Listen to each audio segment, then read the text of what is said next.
সুনীল দা, জামাই ষষ্ঠীতে কতগুলো মাংস নিলেন? এই তো 3 কিলো খাসি, একটা পোল্ট্রি মুরগি, একটা দেশি মুরগি আর মাছ নিয়ম অনেক কিছু নিয়ম আর কি। আমিও তো ভালোই নিয়েছি। সুনীল দা চলেন, হ্যাঁ চলো। বাড়িতে রান্না বান্না করবে তো, এতক্ষণ জামাই চলে আসছে। হ্যাঁ হ্যাঁ, মোকা তো মুরগিটা ভুয়া। হ্যাঁ চল। এই তো মাংস নিয়েছে, তেল দিয়ে দিচ্ছে একবারে।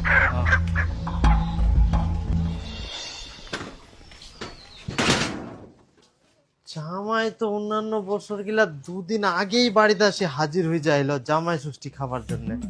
এবার ফের এখনো আসেনি, তার মানে মনে হচ্ছে এইবার আর আসিবা না। কে কই জামাই শ্বশুর মুই আসবে না?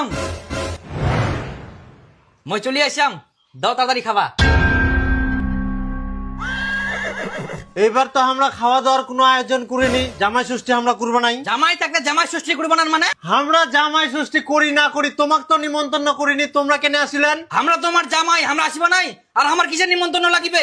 আহা, আমরা জামাই ষষ্ঠী করিনি, তোমরা পালাও তো। কুড়িবা হবে একবার তোমার বাজার থেকে খাসির মাংস, পোল্ট্রি মুরগি, দেশি মুরগি আর ইলিশ মাছ সব কিছু নিয়ে আসো। বাপের জন্মে এতলা খাবার একসঙ্গে খায়ালেন? বাপের জন্মে খাই আর না খাই, শ্বশুরের জন্ম তো খামো।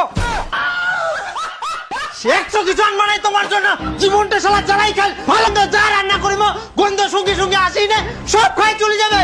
বাড়ির তো জীবনে শালা কিছু কিনে খাবার না। বিয়ে দেওয়ার পর থাকি শালা মুই একদিনও ভালো মন্দ খাওয়া পারো নি। এই শালা জামাইয়ের জন্য মোর পেটটা শুকাই মরি যা।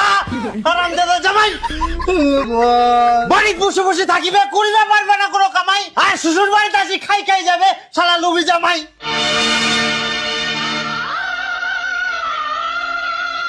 কি